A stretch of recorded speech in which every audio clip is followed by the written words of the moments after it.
नमस्कार दोस्तों, easy news में आप सभी का स्वागत है। सबसे पहले आप सभी से यही कहना है कि जो भी इस चैनल को अब तक सब्सक्राइब नहीं किए हैं वो इस चैनल को सब्सक्राइब कर ले।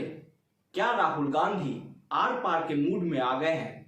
क्योंकि इस ट्वीट ने इस समय राजनीतिक बवाल खड़ा करके रख दिया है। दरअसल जब से राहुल गांधी की सदस्यता गई है, अडानी के मुद्दे पर राहुल गांधी सरकार पर हमलावर है। हर रोज राहुल गांधी ट्वीट करके कोई ना कोई सवाल मोदी सरकार से पूछ ही रहे हैं। तो क्या इसके बाद ये सवाल हो जाना चाहिए कि राहुल गांधी अब मोदी सरकार से आर पार की ही लड़ाई लड़ेंगे?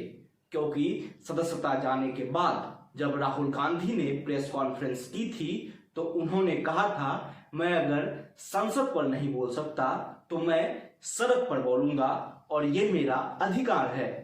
लेकिन उसके बाद राहुल गांधी सड़क पर तो नहीं उतरे हैं, लेकिन राहुल गांधी ट्विटर पर काफी ज्यादा एग्रेसिव। आप इस ट्वीट को एक बार फिर से गौर से देखिए।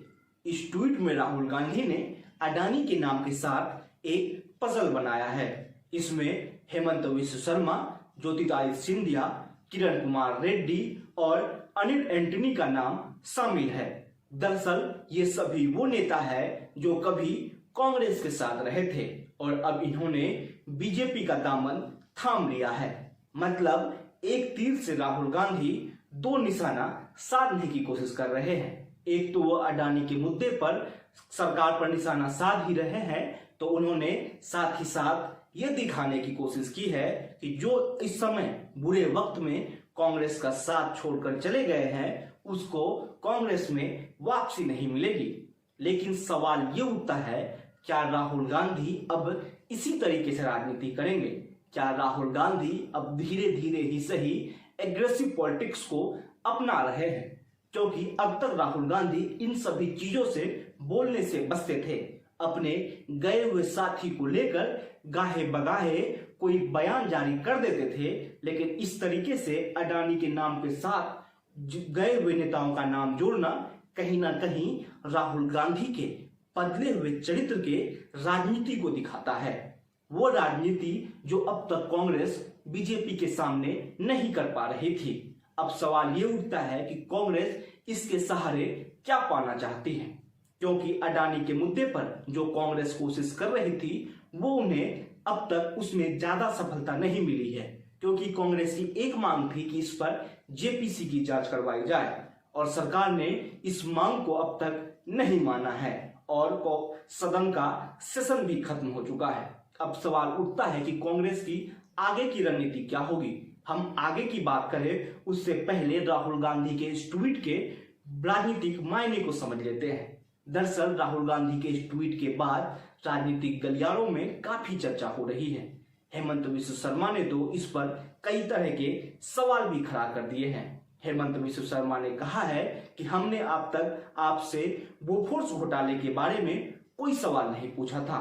हमने अब तक आपसे ये नहीं पूछा था कि नेशनल हेराल्ड के पैसे को आपने कहां छिपा कर रखा है। और हेमंत विश्व शर्मा ने अब तो यहां तक कह दिया है कि अब आपसे मुलाकात कोर्ट में ही होगी। अब आप कोर्ट का नाम सुनते ही एक चीज को याद कीजिए कि इसी कोर्ट से राहुल गांधी की सदस्यता भी चली गई है। मतलब राहुल गांधी को सजा का ऐलान हुआ, जिसके बाद लोकसभा सचिवालय ने उसकी सदस्यता रद्द कर दी। अब सवाल ये उठता है कि क्या राजनीतिक लड़ाई अब कोर्ट रूम के अंदर लड़ी जाएगी? क्योंकि राहुल गांधी अडानी के मुद्दे पर कुछ ना कुछ बयान लगातार दे रहे हैं। वो ट्वीट कर रहे हैं और सरकार से सवाल पूछ रहे हैं। अब जिस तरीके से सारी राजनीतिक लड़ाई को कोर्ट रूम के अंदर लेकर जा रहा है, तो क्या अब सियासी लड़ाई को कानूनी रूप दिया जा रहा है? इस राजनीतिक लड़ाई में किसका लाभ और किसका फायदा होगा ये तो आने वाला वक्त बताएगा, लेकिन कहीं ना कहीं इससे आम जनता का नुकसान जरूर हो रहा है। हमने अपने एक वीडियो में आपको बताया था कि कैसे एक दिन संसद नहीं चलने पर जनता के करोड़ों रुपया का नुकसान होता है।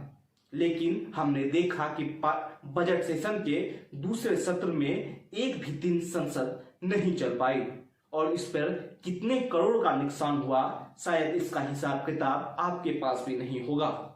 लेकिन सरकार के मंत्री सांसद अपने वेतन लेकर निकल गए। उनके वेतन में एक भी दिन की कटौती नहीं हुई और जनता के टैक्स की कमाई को इस तरीके से उड़ा दिया जैसे किसी को फिक्र ही नहीं है।